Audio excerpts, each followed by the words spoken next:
Assalamualaikum dan salam sejahtera bersama saya Afiq Zulkifli dalam rancangan Let Lu. Pastinya kita bersiaran langsung di Facebook dan juga YouTube rasmi RTM. Untuk anda di rumah jangan lupa untuk follow, like, share dan subscribe media sosial RTM kerana di situ kami sediakan anda dengan informasi-informasi yang terkini.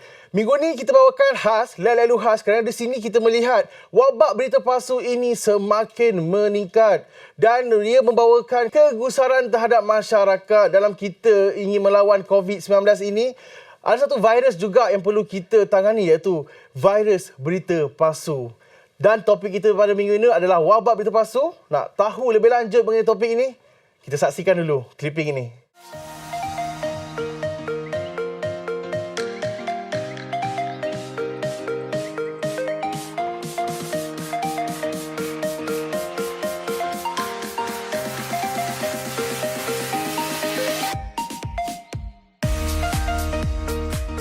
Baik, bertemu kembali bersama saya Afiq Zulkifli dalam rancangan Let Lu khas minggu ini. Jadi isu berita palsu ini kita dapat lihat memang memberi impak yang negatif dan semakin meningkatlah saban hari kita dapat lihat. Okey. Jadi isu-isu ini kita nak ketengahkan pada minggu ini dengan tajuk wabak berita palsu. Jadi saya bawakan khas untuk anda di studio bersama saya hari ini Prof Madya Dr. Sarah Chinasamy merupakan penganalisis politik dan media sosial UiTM Shah Alam. Apa khabar doktor? Khabar baik Aziz.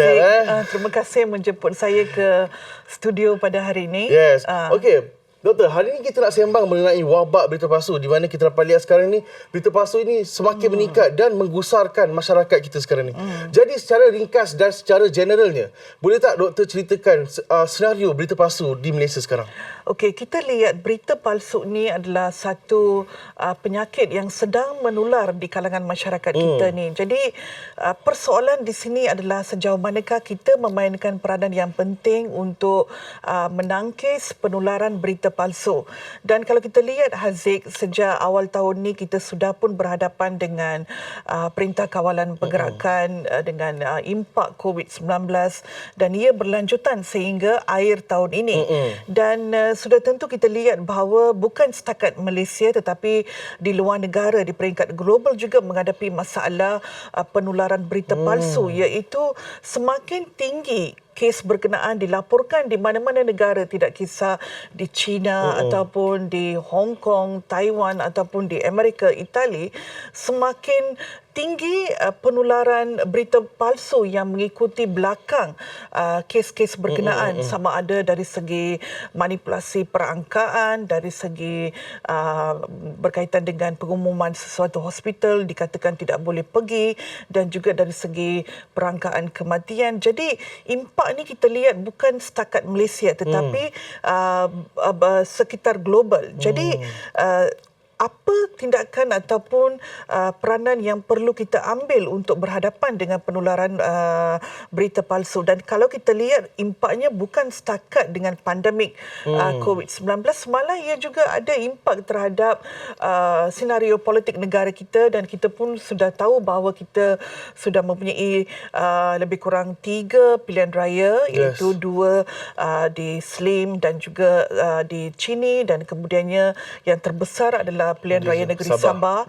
Dan kita pun tahu bahawa penularan berita palsu itu pun ada berkaitan dengan impak politik. Dan saya melihat ini bukan setakat soal bagaimana kita nak mencantas, tetapi apakah tindakan-tindakan yang harus kita ambil untuk membantras penularan berita palsu ini agar kita menjadi iktibar. Kerana apabila berlaku sesuatu pandemik ataupun konflik politik, kita tidak mahu ia menyebabkan kekeliruan ataupun memudaratkan rakyat kita untuk mempercayai sebarang bentuk maklumat yang tersebar di media sosial. Okey, jadi kita dapat lihat penularan berita palsu ni sebenarnya dia banyak di media sosial. Jadi boleh doktor share kepada kami, kenapa sasaran media sosial ini menjadi platform utama untuk penyebar-penyebar berita palsu ni untuk menyebarkan maklumat palsu tersebut? Okey, itu adalah satu soalan yang bagus, Aziz. Memang saya tidak nafikan. Kalau kita lihat di Malaysia, walaupun kita sudah mengetahui bahawa populasi negara kita ni hampir mencecah kepada sekarang ke 34 juta, tetapi penggunaan internet terutamanya Facebook, ingin saya tekankan di sini 2 tahun dulu pun sudah agak tinggi, iaitu hampir ke 24 juta. Jadi kita boleh lihat hanya 10 juta je rakyat kita yang tidak mendapat akses internet. Mungkin kategori warga tua ataupun kategori kanak-kanak ataupun mereka yang berada di parlimen. Jadi selebihnya 24-25 juta ni mereka adalah mereka yang terlalu cenderung di dalam penggunaan internet, terutamanya platform media sosial. Jadi kalau kita lihat banyak kajian ataupun perangkaan yang dibuat oleh digital media mengikut laporan-laporan di dunia, di Asia Tenggara kita adalah negara yang tertinggi. Hampir 8 jam menggunakan internet dan dalam 8 jam tu tidak kurang 4-5 jam adalah penggunaan platform media sosial iaitu Twitter, Facebook dan Instagram. Jadi perkara ini memang adalah satu perkara yang tinggi yang membuatkan sekaligus kita membaca segala-segala komen yang berada di dalam platform media sosial dan perangkaan ini juga ditambahi dengan tempoh PKP yang membuatkan kita berada di dalam rumah, iaitu menjadi 2 kali ganda pelayaran di dalam platform media sosial ini, sebab kita pun tahu bahawa dalam tempoh PKP hari itu banyak benda yang kita sharekan daripada rumah, walaupun kita duduk di rumah, dari segi hal masak-masakan, apa kerja-kerja rumah yang kita buat. Jadi penggunaan internet ini adalah satu yang kita tidak dapat nafikan, iaitu memang adalah terlalu tinggi di Malaysia. Okey, jadi adakah doktor berpendapat bahawa statistik penggunaan media sosial ini meningkat apabila tempoh PKP dilaksanakan? Sudah tentunya meningkat, sebab saya adalah seorang penganalisis media sosial yang saya selalu tracking ratio penggunaan platform media sosial. Tetapi sudah tentunya PKP ini telah membuatkan kita berada di dalam rumah kerana kita ingin memutuskan rantai penularan COVID-19. Jadi sudah tentunya penggunaan platform media sosial ini adalah agak tinggi. Dan keduanya, apabila kita telah mengungkit tentang pendigitalan dari segi pembelajaran, yang mana ia membuatkan kita lebih banyak terdedah terhadap kelas online. Jadi kebanyakan benda ni adalah lebih senang apabila kita berurusan di dalam online. Dan sudah tentunya saya merasakan bahawa di dalam tempoh PKP ini bukan setakat penggunaan media sosial ini adalah tinggi, tetapi penularan berita palsu pun ada tinggi. Dan saya juga sebagai seorang akademik, saya pun terpaksa mengeluarkan public service announcement PSA di dalam media semasa untuk memberikan kesedaran kepada rakyat kita bahawa jika anda tidak pasti, jangan anda kongsi, jangan anda viralkan, dan semak portal sebenarnya.com.my untuk mendapatkan sebarang maklumat. Dan satu lagi, Aziz, ingin saya tekankan di sini, dalam tempoh PKP kalau kita tengok 8 pagi kalau kita bangun, sudah ada macam-macam post yang telah disebarkan di dalam media sosial menyatakan bahawa sekian, berhati-hati, jangan pergi ke hospital berkenaan, jangan pergi ke sana ke sini, dan ada 2-3 list. Dan ingin saya tekankan di sini, kita kenalah betul-betul mengucapkan tahniah kepada MC-MC dan juga Kementerian Komunikasi Multimedia kerana mereka benar-benar efisien. Kalau 8 pagi ada penularan, 10 pagi mereka dah mula mencantas berita berkenaan, sebab kita berada di dalam rumah dan kita memerlukan maklumat itu untuk kita berwaspada terhadap apa yang berlaku di persekitaran kita. Jadi kan, doktor melihat penularan berita palsu ini semakin meningkatlah. Statistik pun menunjukkan, ada lagi dalam tempoh PKP dahulu. Jadi kenapa, apakah tindakan yang harus dibuat? Bukan dari segi kerajaan, tetapi dari individu, institusi kekeluargaan dan juga NGO. Jadi macam mana doktor melihat? Kita boleh lihat ini dari segi pelbagai perspektif, Aziz. Okay? Yang pertamanya yang ingin saya tekankan di sini adalah apabila kita bercakap tentang berita palsu, jangan kita selalu mengharapkan MC-MC, Kementerian Komunikasi Multimedia untuk menjalankan tugas-tugas berkenaan.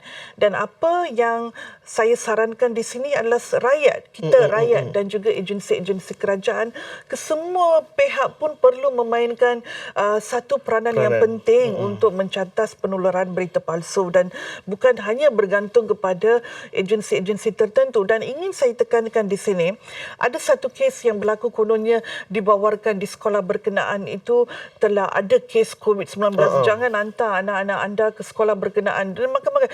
Tapi yang membuatkan saya rasa benar-benar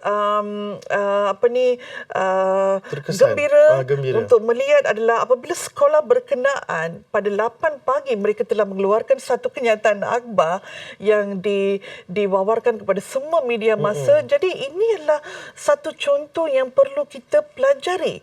Dan saya sarankan kepada semua agensi-agensi berkaitan, tidak kira MKN ke ataupun Kementerian Kesihatan ke ataupun mana-mana jabatan, mereka perlulah mempergiatkan mekanisme komunikasi korporat mereka, iaitu setiap pagi mereka perlulah melihat apakah isu-isu yang dibangkitkan berkaitan dengan agensi berkenaan ataupun hospital berkenaan. Jadi apabila mereka pantas mencantas penyebaran berita palsu itu dan ia dapat mematahkan penularan berita palsu itu. Kita kalau boleh sebelum 1-2 jam kita perlu mencantas cepat. Ataupun kita buat hazik penglabelan berita palsu, penglabelan fitnah, sebab kadang-kadang visual and picture speaks better than wording. So itu lebih speak louder kepada kita. Oh, orang kalau tengok ni, oh ada 2 jenis pautan dekat sini, jadi oh dah palsu, tak boleh kita nak sebarkan ataupun viralkan. Itu kita katakan di peringkat agensi. Sama juga kepada calon-calon ahli-ahli politik dan juga parti-parti politik. Pencantasan pada, kalau boleh secepat mungkin tu adalah penting. Paling penting. Dan itu peringkat agensi-agensi. Dan kita sebagai rakyat Malaysia, kita perlu mempunyai literasi media sosial, iaitu yang mana satu baik, yang mana satu buruk. Kita kena tahu. Kita tak boleh, Haziq, kadang-kadang ada orang ni guna smartphone je. Kita tak ada masa nak duduk depan laptop ke, depan desktop ke, tengok je dalam smartphone, terus share, terus like, terus share. Tapi kita tak tahu benda tu betul ke ataupun tak betul. Sebab sekarang ni, doktor, kita melihat semua orang menggunakan teknologi. Semua orang ada telefon pintar. Jadi orang kata teknologi di hujung jari. Okey, mungkin berita palsu ni memang beri kesan. Jadi boleh doktor share kepada kita semua, apakah kesan berita palsu ni?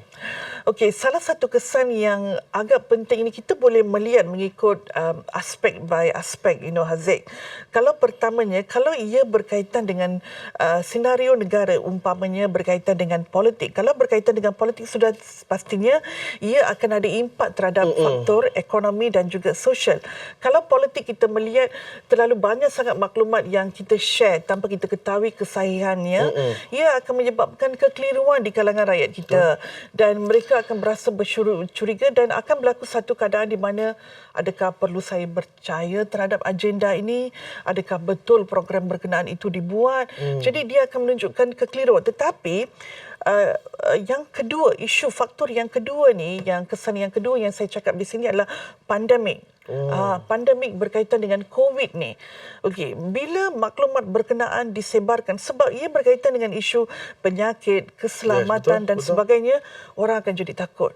Itu yang kita lihat, insiden habis sanitizer cepat. Panicking buying. Cepat kita tengok hari pertama PKP dah announce, orang dah berpusu-pusu ke hypermarket. Saya salah seorang yang daripada terkesan. Saya pun terpaksa berdiri queue ke-50, queue ke-80. Jadi ini yang akan mewujudkan satu suasana panicking buying. Jadi dua faktor ini adalah terlalu penting. Dan yang ketiga adalah kesan pemberitaan antarabangsa. Jadi kadang-kadang pemberitaan antarabangsa ni kita terlepas pandang. Berkaitan dengan COVID pun, kita pun tahu baru-baru ni ada media antarabangsa pun yang ada mengungkit pasal perkara berkenaan yang mana kita nafikan benda tu adalah tidak benar. Jadi itu pun kita kena pandai untuk menangkis penularan berita palsu ni. Jadi bukan berita palsu ni setakat apa yang kita sebarkan di dalam platform media sosial, tetapi kadang-kadang pemberitaan antarabangsa ni pun kita kena pandai untuk mencantas, baru ia tidak akan memberikan impak terhadap faktor ekonomi, faktor pelabur-pelabur untuk datang melabur di Malaysia kerana takut perangkaan COVID naik di Malaysia. Sebenarnya kita Malaysia ni perlu kita cakap tahniah di sini, ucapkan tahniah kerana keberkesanan kita punya Perdana Menteri, keberkesanan frontliner, Kementerian Kesihatan, Majlis Keselamatan Negara, mereka juga. semua media, dan mereka telah melaksanakan tanggungjawab dan tugas yang begitu terbaik. Jadi saya sebagai seorang scholar yang tengah membuat banyak kajian, Malaysia adalah salah satu negara yang terbaik dalam kita mengekang penularan COVID-19 ni. Okey, Doktor, nanti kita nak sembang mengenai kajian mengenai berita palsu. Tapi sebelum tu kita rehat dulu, kita let dulu. Tak nak ketinggalan program kegemaran di RTM? Buat turun aplikasi RTM Mobile dan anda boleh mengikuti secara langsung semua saluran televisyen RTM, TV1, TV2, TV OK, berita RTM, RTM Sports, serta dengarkan lebih 20 saluran radio RTM.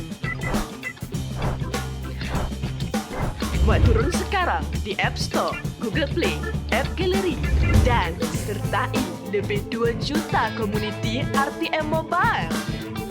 RTM Mobile, di mana jua?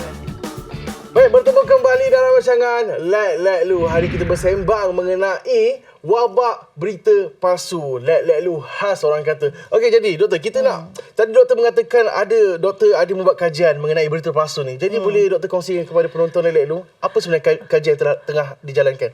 Okey, sekarang ni saya tengah melibatkan diri di dalam satu kajian di peringkat antarabangsa yang kita namakan sebagai The Global Risk Journalism Research Hub, yang mana kita membabitkan lebih kurang 45 sehingga 60 wakil-wakil scholar, wakil-wakil akademik daripada merata dunia. Jadi setiap seorang ini mewakili negara masing-masing. Jadi kita dapat melihat negara yang diwakili Global North dan juga Global South di sini. Jadi kita lebih kurang dalam 45 ke 60 akademik luar negara ini kita telah bergabung untuk mewujudkan satu penyelidikan yang berkaitan dengan COVID dan risk journalism, iaitu 80% daripada pendapatan daripada penyelidikan itu adalah berkaitan dengan berita palsu. Jadi kita telah memecahkan penyelidikan itu kepada 6 region, 6 teritori yang berkaitan, iaitu Kesatuan Eropah, Asia Tenggara dan juga Asia Selatan dan juga di peringkat Rusia, dan kita telah mendapat lebih kurang 60 teritori.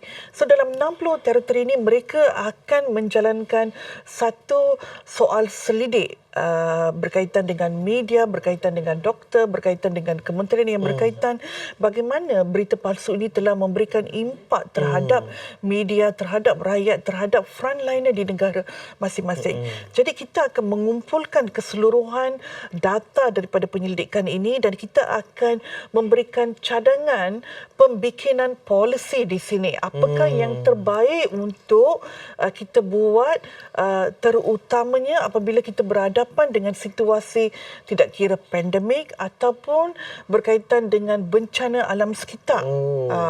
Jadi mungkin pendapatan ini boleh kita jadikan kajian dapatan ini boleh kita jadikan sebahagian daripada formula polisi untuk negara masing-masing, untuk diserapkan mungkin di dalam polisi media ataupun polisi kementerian dari segi keselamatan dan sebagainya untuk mencantas berita palsu ni. Dan saya berikan sini satu contoh ya. India adalah salah satu negara yang terkena impak teruk dan kerajaan mereka terpaksa juga mengawal penularan berita berkaitan dengan COVID-19 di dalam media massa, sehingga ke tahap itu. Macam jadi saya sebagai salah seorang penyelidik yang berkaitan dalam projek berkenaan, saya berasa bila kita melihat satu-satu sampel kes daripada semua negara ni amat lebih teruk daripada negara kita. Menakutkan lah. Agak menakutkan. Dan saya berasa bangga kerana kita masih berjaya dapat mengawal penularan ni. Okey doktor, kita nak beralih sikit mengenai media sosial. Macam kita tahu media sosial ni bukan sahaja memberi impak yang negatif, ada juga positifnya. Jadi doktor rasa bagaimana media sosial ni berperanan untuk menangkis penularan berita palsu ni? Saya percaya bahawa sebab bila kita bercakap pasal media sosial, sudah tentunya kita fikir pasal berita negatif. Yes. Sepanjang masa. Tetapi kalau kita ada konsep media literasi di situ, media literasi itu mampu menjana cara penularan berita yang bagus di kalangan rakyat kita. Saya berikan contoh. Di Taiwan umpamanya pelajar darjah 3 iaitu umur 9 tahun sudah mempunyai satu silibus media literasi. Jadi mereka didedahkan dengan penggunaan teknologi gadget pada usia 9 tahun di sekolah, dan pada masa sama mereka telah mewujudkan grouping di dalam platform media sosial, di mana kalau ada apa-apa yang mereka tidak faham, mereka rujuk kepada kumpulan berkenaan. Mereka tanya dalam kumpulan. Jadi mereka menjana bukan setakat penggunaan gadget teknologi yang bagus, tetapi mereka menjana kumpulan-kumpulan di dalam media sosial ni yang betul-betul berilmu, beretika dari segi penggunaan media sosial. Jadi ia mampu dijalankan. Ia bergantung kepada saranan yang kerajaan yang boleh bakal lakukan terhadap negara kita. Dan juga yang keduanya adalah kita melihat apabila sesuatu kes itu dilaporkan di dalam platform media sosial ni, ia cepat menjadi viral, cepat menjadi resolusi. Jadi ada kebaikan dia. Betul. Dan kita dapat lihat macam Taiwan, diorang melatih pelajar-pelajar dari kecil hingga besar supaya nanti besar nanti diorang dah sedar. Jadi bagaimana kita nak serapkan kesedaran kepada masyarakat tentang kesan berita palsu ni sebenarnya? Itu saya ingin selalu tekankan di sini kepada ibu bapa khususnya. Anda apabila ingin memberikan gadget-gadget teknologi ini kepada anak-anak, anda pun kena faham bagaimana nak gunakan teknologi gadget ni. Jangan kata okey, anak saya berikan anda satu smartphone dan anda gunakanlah smartphone, tapi ibu bapa tidak mempunyai pengetahuan tentang teknologi gadget tu. Kalau anak anda mempunyai Facebook account ke, Twitter ke dan sebagainya, anda perlu pun tahu WeChat ke apa ke. Jadi jangan sekadar memberikan ni. Yang keduanya adalah anda perlu melatih, orang kata apa, melentur rebung biala daripada melentur buluh biala dari melentur buluh. Jadi kita perlu adaptasikan anak-anak kita ni menggunakan platform media sosial ni dengan beretika dan berhemah dan bertanggungjawab, sebab cyberbully pun kita perlu elakkan. Jadi kita perlu memainkan, bukan setakat bergantung pada agensi-agensi, kita kena semua pihak, media, rakyat, ibu bapa, agensi-agensi, NGO, sekolah, IPTA, semua pihak perlu memainkan peranan yang penting. Betul. Sebenarnya isu berita palsu ni sebenarnya kalau kita bersama bermuafakat untuk sama-sama kita hindari, sebenarnya boleh. Betul Prof? Ya, betul. Okey, jadi adakah kata-kata akhir atau nasihat doktor untuk penonton-penonton Let Let Lu di luar sana? Apa yang ingin saya tekankan di sini adalah kepada ibu bapa khususnya, apabila anda memberikan sebarang teknologi gadget kepada anak-anak, pastikan anda pun berwaspada, mempunyai kesedaran tentang teknologi gadget yang telah berikan. Pada masa yang sama, awasi juga pergerakan anak-anak anda di dalam platform media sosial, kerana kita pun tahu bahawa kes cyberbully ini pun meningkat. Betul. Jadi kita perlu memberikan satu pendedahan penggunaan teknologi gadget yang berhemah di kalangan rakyat kita. Dan keduanya, sebagai rakyat, kita tidak perlu mempercayai apa yang ditularkan di dalam platform media sosial.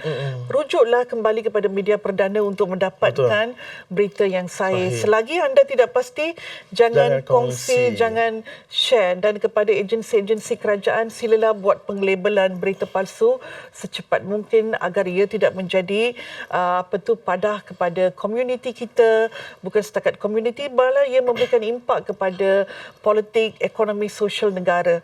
Jadi perkara-perkara inilah perlu kita ambil iktibar dan kita perlulah melaksanakan ke arah penyebaran mekanisme penyebaran maklumat yang sihat di kalangan rakyat kita. Betul, kesimpulannya orang kata jangan sesekali menyebarkan berita palsu ni, kerana kita banyak tadi kita berbincang tadi, berita palsu ni memberi impak yang negatif bukan saja pada diri sendiri tetapi ekonomi, politik dan kestabilan dan keselamatan negara.